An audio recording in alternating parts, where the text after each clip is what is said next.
Shakeela, Mrs Shakeela prince. லேடியா? ஏன், ஏதாவது சென்டிமெண்டா? நோ, இந்த தொழில நோ சென்டிமெண்ட், ஓன்லி செட்டில்மெண்ட் தான். பார்ட்டியோட அட்ரஸ் கொடுத்தல.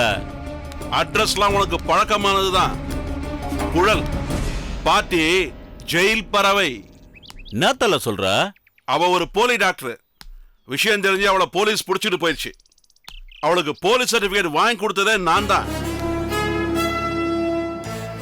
இந்நேரம் அவளை போலீஸ் அடிச்சு உரைச்சு வாக்குமூலம் வாங்கி இருக்கோம். நாளைக்கு அவ கோர்ட்ல வந்து என்ன போட்டு கொடுத்துட்டா அப்புறம் நானும் அவ கூட சேர்ந்து காலத்துக்கும் ஜெயிலே இருக்க வேண்டியதான். புரியுதல? அவ கோர்ட்டுக்கு வந்து சாட்சி சொல்லக்கூடாது, ஜெயிலே அவ கதையை முடியணும். அவ்வளவுதானே? முடிச்சிடுற.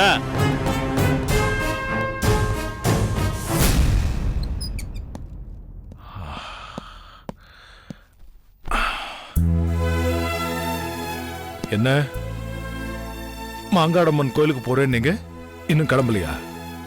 ஆமா, கோயிலுக்கு போறது ஒண்ணுதான் குறைச்சலாக்கும். அப்பா அம்மா ஏன் ஒரு மாதிரி பேசுறாங்க? உங்க ரெண்டு பேருக்குள்ள ஏதாவது சண்டையா?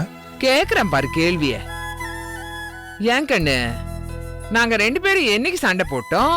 நீ என்னைக்கு வந்து பஞ்சாயத்து பண்ண? அட என்ன அம்மனி நீ வேற, அதுக்காக அவன்கிட்ட சண்டை போட்டுக்கிட்டு இருப்பியாக்கா? என்ன விஷயம்னு சொல்லுங்களேன். சரி கண்ணு, இது மாதிரி இன்னும் எத்தனை விஷயத்த எங்க ரெண்டு பேர்கிட்ட இருந்து மறைச்சு வச்சிருக்கியாக்கா? எந்த விஷயத்த உங்ககிட்ட இருந்து மறைச்சேன்? நடிக்கிறான். ஒன்னும் தெரியாத மாதிரி எப்படி நடிக்கிறான் பாருங்க. கண்ணு, பூனை கண்ணை மூடிக்கிட்டா பூலோகம் ஒண்ணு இருண்டு போயிடாது, புரிஞ்சுக்கா? கொஞ்ச நேரத்துக்கு முன்னாடிதான் அவங்க வந்துட்டு போயிருக்காங்க. யாரு? வேற யாரு? அந்த குழந்தையோட அப்பாவும் அம்மாவும். எந்த குழந்தை? எந்த அப்பா அம்மா? அம்மா பேரு மகாலட்சுமி, அப்பா பேரு குமார். நம்ம ரதி பாரதிக்கு குழந்தை பிறந்துச்சு, அதே ஆஸ்பத்திரியில பக்கத்து வாட்டில தான் அவங்களுக்கும் குழந்தை பிறந்துச்சான். அதுவும் ஆண் குழந்தையா. அந்த குழந்தையோட டோக்கன் நம்பரு 9. நம்ம ரதியோட குழந்தை டோக்கன் நம்பரு 6. குளிப்பாட்ட வந்த நர்ஸு குழந்தைய மாத்தி வச்சுட்டாளா? எல்லாத்தையும் விலாவரியா ஒண்ணு விடாம எங்க கிட்ட சொல்லி அழுது என்ற குழந்தைய எங்களுக்கு கொடுத்துடுங்கன்னு கால்ல விழாத குறையா கெஞ்சிட்டு போயிருக்காங்க கண்ணு. இந்த விஷயம் ரதிக்கு தெரியுமா? சொல்லிட்டீங்களா? அப்ப நீ சொல்லலையாக்கா? பாத்தியாமணி, அவங்க இப்ப நேர கோர்ட்டு கேஸ்னு போறாங்களாக்கா. அப்ப ஒன்றரை பொண்டாட்டி இந்த விஷயத்த பேப்பர்ல பார்த்து நியூஸா தான் தெரிஞ்சுக்கணுமாக்கா? அந்த குழந்தையோட பேரண்ட்ஸ் தான் விவரம் தெரியாம ஏதோ பேசிக்கிட்டு இருக்காங்கன்னா நீங்களும் அதை நம்புறீங்களா? நரேனு, நேத்து வரைக்கும் எங்க கையில இருக்கிறது எங்க பேர குழந்தைதான் நினைச்சு கொஞ்சிட்டு இருந்தோம் கண்ணு. ஆனா அவங்க வந்துட்டு போனதுக்கு அப்புறம் எங்க மனசுலயும் ஒரு சந்தேகம் வந்துருச்சாக்கா. அந்த சந்தேகம் காலத்துக்கு மனசுல ஒரு முள்ளா உறுத்திட்டு தானே இருக்கும். முன்ன மாதிரி அந்த குழந்தைய கொஞ்ச முடியுமா, சீராட்ட முடியுமா? அம்மா, ரதி பாரதி இப்பதான் கொஞ்சம் மனசு தேறி வந்திருக்கா. சரி கண்ணு, பெத்த தாயவ அவளுக்கு தெரியாம இந்த விஷயத்தை எத்தனை நாளைக்கு மறைச்சு வைக்க முடியுங்கிறேன். சரி, நாளைக்கே அவளுக்கு விஷயம் தெரிஞ்சு இதை ஏன் இவ்வளவு நாள் என்கிட்ட சொல்லாம மறைச்சிங்க அப்படின்னு ஒரு கேள்வியை தூக்கி போட்டா நம்ம முகத்தை எங்க கொண்டு போய் வச்சுக்கிறதாக்கா? நீங்க சும்மா இருங்க. ரதிக்கு தெரியறதோ தெரியாம இருக்கிறதோ இப்ப பிரச்சனை இல்ல. நரேனு, இப்ப நம்ம கிட்ட இருக்கிறது எங்க பேரனா இல்ல யாரோ பெத்த குழந்தையா? இந்த சந்தேகத்தை கிளியர் பண்றதுக்கு முதல்ல என்ன பண்ணணுமோ அது பண்ணு. சரியா சொன்ன அம்மணி. அதுக்கு பதில் சொல்லிட்டு போறானா பாருங்க.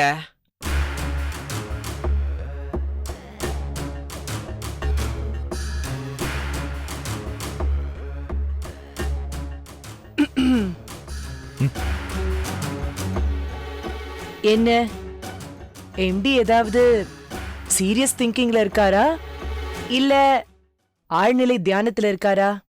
நான் வந்து டிஸ்டர்ப் பண்ணிட்டேனா? நத்திங். சொல்லு தேவி. நீங்க கேட்ட ரிப்போர்ட். ஓ, எனக்கு ஒரு 2 days டைம் வேணும், படிச்சுட்டு சொல்றேன். It's okay, take your time. பாவம், நீங்களும் எவ்வளவுதான் ஸ்ட்ரெயின் ஆவீங்க. இன்னும் 1 வீக்ல ரதி ஜாயின் பண்ணிடுவா.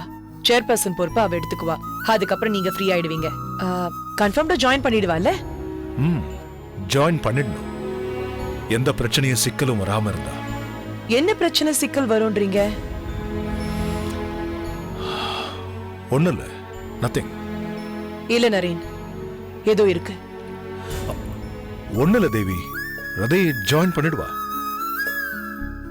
நரேன், 1 வீக்கா you are not okay. Something is wrong. நீங்களா சொல்லுவீங்கன்னு எதிர்பார்த்தேன். நான் இப்ப பழைய ஜிடிபி இல்லதான், சாதாரண தேவி. என்னால பெருசா எதுவும் சாதிக்க முடியாது. இருந்தாலும் என்ன பிரச்சனைன்னு சொன்னீங்கன்னா என்னால முடிஞ்ச ஒப்பீனியனும் கொடுப்பேன். அட்லீஸ்ட் ஆறுதலாவது சொல்லுவேன்ல. வழக்கமா ஒரு தாய் தன் குழந்தைய கண்ணே மணியன்னு கொஞ்சுவாங்க. ஆனா இவங்க அதுக்கு நேர்மாறா தன் குழந்தைய வெறுக்கிறாங்க. காரணம், இவங்க குழந்தை மாறிடுச்சு. என்ன? குழந்தை மாறிடுச்சா? எஸ். பிறந்தப்ப பார்த்த குழந்தை முகம் வேற, குளிப்பாட்டிட்டு கொண்டு வந்து போட்டதுக்கு அப்புறம் பார்த்த முகம் வேற. குழந்தையோட டோக்கன் நம்பர் 9. சோ ஒருவேளை 6ஆம் நம்பர் டோக்கன் உள்ள குழந்தை இடம் மாறி இருக்குமோன்னு அவங்க ஃபீல் பண்றாங்க. டோக்கன் 9, 6 தலைகீழ பார்த்தா மாற சான்சஸ் இருக்கு மேடம். 6ஆம் நம்பர் குழந்தை உங்க குழந்தை தான். குழந்தை மாறிடுச்சுன்னு அந்த மகா அவ்வளவு உறுதியா நம்பிக்கையா சொல்றாங்க. இந்த விஷயத்தை நான் எப்படி போய் ரதிகிட்ட சொல்ல? இது சீரியஸான ப்ராப்ளம் தான். அந்த பேரண்ட்ஸும் சரி, நீங்களும் சரி, இந்த பிரச்சனையிலிருந்து தப்பிச்சு ஓட முடியாது. தைரியமா ஃபேஸ் பண்ணி தான் ஆகணும். கான்சிக்வன்சஸை சமாளிக்கணும். ரதியோட நிலைமையை யோசிச்சு பார்த்தீங்க. ரதியோட பார்வைக்கு கொண்டு போகாமலேயே இந்த பிரச்சனையை சால்வ் பண்ணலாமே. நல்லா யோசிச்சு பாருங்க நரேன்.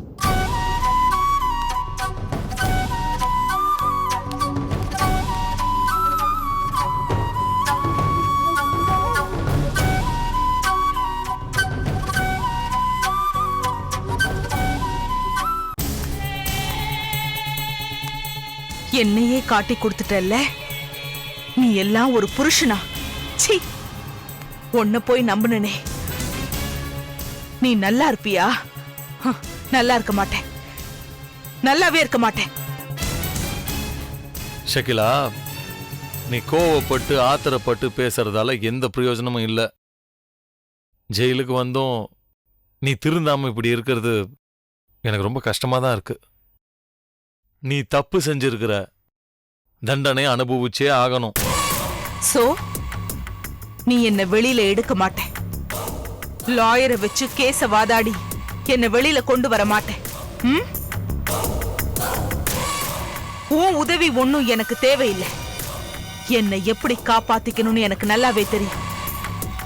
நான் வெளியே வருவேன், வந்து காட்டுறேன். நீ என்னைக்கும் திருந்தவே மாட்ட.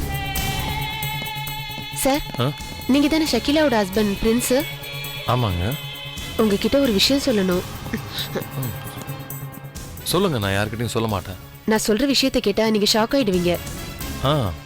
என் லைஃப்ல நான் எவ்வளோ ஷாக்ஸ் பார்த்துட்டேன். அதனால நீங்க இப்ப சொல்ல போறது ஒன்றும் பெரிய ஷாக்கிங்கா இருக்காது. விஷயத்த சொல்லுங்க. வெளியில இருக்கிற ஆர்ஆர் உங்க வைஃப் ஷகிலா தனக்கு எதிராக கோர்ட்ல சாட்சி சொல்லிடுவாங்களோன்னு ரொம்ப பயப்படுறாரு. அதனால அவங்கள ஜெயிலே வச்சு கொலை பண்ண கூலிப்படைக்கு காசு கொடுத்திருக்காரு. சார், உங்க வைஃப் உயிரை காப்பாத்தணும்னா கமிஷனருக்கு ஒரு பெட்டிஷன் கொடுங்க. அப்படி கொடுத்தீங்கன்னா தான் உங்க வைஃப்க்கு பாதுகாப்பை பலப்படுத்துவாங்க. சரிம்மா, நான் கமிஷனர் கிட்ட கம்ப்ளைண்ட் கொடுத்துறேன். நான் தான் சொன்னேன்னு வெளியில சொல்லிடாதீங்க சார். கவலைப்படாதீங்க, உங்க பேரை நான் எங்கேயும் யூஸ் பண்ண மாட்டேன். எனிவே, இன்ஃபர்மேஷன் கொடுத்ததுக்கு ரொம்ப thanks. Okay sir. Hello. Hello doctor. Take your seat. I am really sorry doctor. 2 தடவை நீங்க என்ன தேடி வந்தீங்க. நான் உங்ககிட்ட கொஞ்சம் கடுமையா நடந்துக்கிட்டேன். It's okay Naren. ஒரு குழந்தையோட தகப்பனா நீங்க அப்படி பேசுனதுல தப்பே இல்ல. நானும் அதை பெருசா எடுத்துக்கல. என்ன உங்களுக்கும் எனக்கும் இந்த மாதிரி ஒரு இக்கட்டான நேரம் வந்ததுக்கு காரணம் டெஸ்டினி. வேற என்ன சொல்றது? அந்த கப்பலை விட்டுட்டீங்களே, குமாரன் மகாலட்சுமி, அவங்களும் ரொம்ப பாவம். வக்கீல் நோட்டீஸ் உங்களுக்கு அனுப்பிச்சிட்டாங்களா? நீங்க பதில் அனுப்பிச்சிட்டீங்களா? இல்ல, லீகலா எனக்கு எந்த நோட்டீஸும் வரல. ஆனா என்னை சந்திக்க என்னோட வீட்டுக்கு வந்திருக்காங்க. ஓ, உங்களை சந்திச்சு பேசிட்டாங்களா? என்ன பேசினாங்க? நீங்க உங்களை கன்வின்ஸ் பண்ணிட்டீங்களா? அவங்க வந்தப்போ நான் வீட்ல இல்ல. அம்மா அப்பாவை பார்த்து விஷயத்த சொல்லிட்டு போயிருக்காங்க. அவங்களுக்கும் இப்போ விஷயம் தெரிஞ்சிருச்சு. அதான் கொஞ்சம் வருத்தம். ஆனா அவங்க இதை மீடியாவுக்கு கொண்டு போனா உலகத்துக்கே இந்த விஷயம் தெரியதானே போகுது. இல்ல டாக்டர், கோர்ட்டு கேஸ் மீடியான்னு போகாம இந்த விஷயத்த நமக்குள்ளேயே முடிச்சுக்கலான்ற முடிவோட வந்திருக்கேன். குட். இதைத்தான் நான் உங்களுக்கு அன்னைக்கே சஜஸ்ட் பண்ணேன். சஜஸ்ட் பண்ணீங்க. ஆனா எனக்கு ஒரு பெரிய தயக்கம் இருந்துச்சு. தயக்கமா இல்ல பயமா? குழந்தை மாறிடுச்சுங்கிற பயம்லாம் எனக்கு கிடையாது. குழந்தை இப்பவும் மாறல. கன்ஃபார்ம்டா நான் அதை நம்புறேன். 100% இது என்னோட குழந்தை தான். பட் என்னோட தயக்கம் என்னன்னா, ரதிக்கு இது தெரிஞ்சு மென்டலி டிஸ்டர்ப் ஆகக்கூடாது. ரதிக்கு தெரியாம இந்த விஷயத்தை நாம எப்படி ஹேண்டில் பண்ண போறோம் நரேன்? முடியும் டாக்டர். அதுக்கான திட்டத்தோட தான் நான் வந்திருக்கேன். அந்த parents Mr Kumar and Mrs Mahalakshmi ரெண்டு பேரையும் நான் சந்திச்சு பேசணும். நீங்க அதுக்கு ஏற்பாடு பண்ணணும் ப்ளீஸ். தாராளமா. Thank you doctor. It's okay. உட்காருங்க வக்கீல் சார். என்ன ஆர்ஆர், உங்க வார்த்தையை நம்பி இந்த கேஸ்ல நான் ரொம்ப கேர்லெஸ்ஸா இருந்துட்டேன். இப்போ என்னாச்சு? உங்க கேஸ்ல தலைக்கு மேல கத்தி தொங்கிட்டு இருக்கு. அப்போ நான் உள்ள போக வேண்டியதானா? நீங்க என்கிட்ட என்ன சொன்னீங்க? ஷக்கீலா சாட்சி சொல்ல கோர்ட்டுக்கு வரமாட்டா, அவளை ஜெயிலே போட்டதெல்லாம் ஆளை ஏற்பாடு பண்ணிருக்கேன்னு சொன்னீங்க. சொன்னீங்களா இல்லையா? ஆனா நீங்க சொன்ன ஷக்கீலா நாளைக்கு கோர்ட்டுக்கு வந்து சாட்சி சொல்ல போறா. இப்ப இருக்கிறது ஒரே ஒரு நைட் மட்டும்தான்.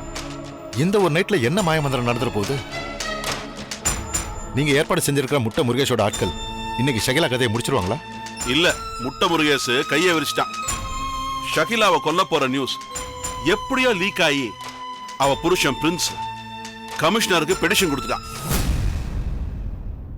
அதனால ஷகிலாவுக்கு ஜெயில பலத்த பாதுகாப்பு போட்டிருக்கு. அதனால முட்டை முருகேஷ் ஆளுங்களால கிட்ட நெருங்க முடியாம போயிருச்சு. சோ அந்த ஷகிலா நாளைக்கு கோர்ட்டுக்கு வந்து உங்களுக்கு எதிராக சாட்சி சொல்ல போறா. ஆமா, அது மட்டும் நடந்துருச்சு. என்னால மட்டும் இல்ல, அந்த ஆண்டவனால கூட உங்களை காப்பாற்ற முடியாது. ரொம்ப நல்லா இருக்கு உங்க அருள் வாக்கு.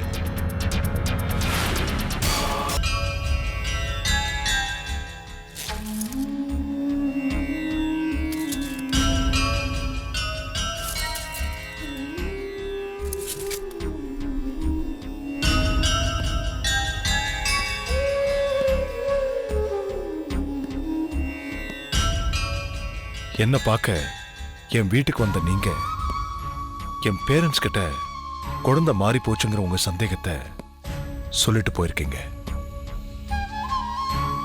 அதனால அவங்க இப்போ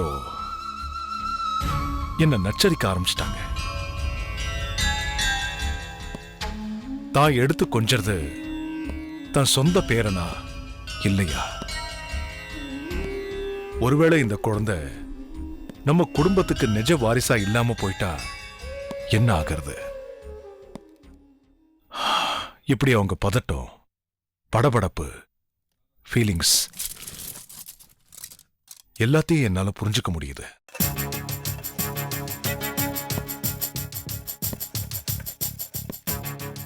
இது மூலமா உங்க தவிப்பையும் நான் புரிஞ்சுக்கிட்டேன். அதனாலதான் டாக்டர் மீனாட்சி கபீர் கிட்ட சொல்லி உங்களை சந்திக்க வர சொன்னேன். அப்ப குழந்தை மாறினது உண்மைதானே? என் குழந்தை என்கிட்ட கொடுத்துருவீங்களா?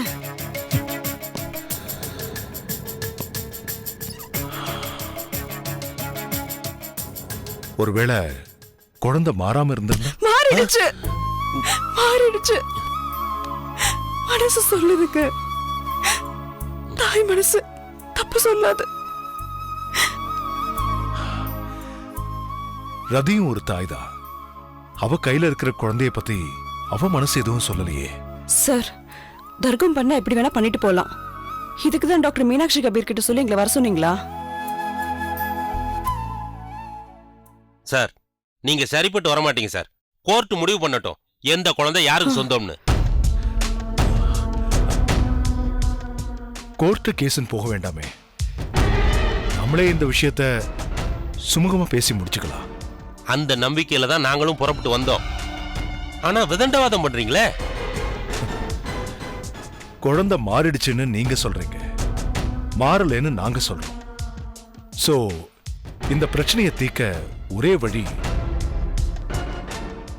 டிஎன்ஏ டெஸ்ட் எடுத்து பார்க்கிறது தான். எந்த டெஸ்ட்டுக்கும் நாங்க தயார். அதே மாதிரி உங்க குழந்தையும் டெஸ்ட் பண்ணுவீங்கல்ல?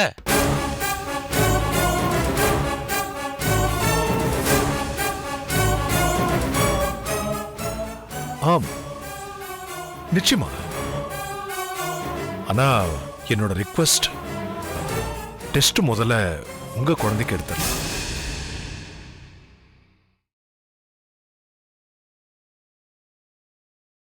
அது உங்க குழந்தைன்னு கன்ஃபார்ம் பண்ண அந்த ஒரு டெஸ்ட் போதுமே. எஸ், குழந்தை உங்க குழந்தைன்னு கன்ஃபார்ம் ஆயிடுச்சுன்னா மேற்கொண்டு எந்த டெஸ்டும் தேவையில்லை. என்ன சொல்றீங்க? சி, இதுல யோசிக்க ஒண்ணுமே இல்லை.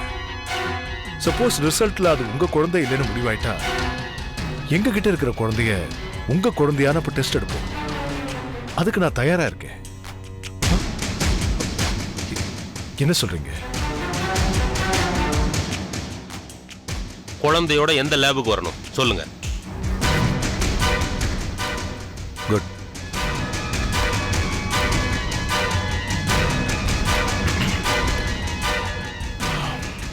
டாக்டர் மீனாட்சி கபீர் லேபுக்கு வந்துருங்க.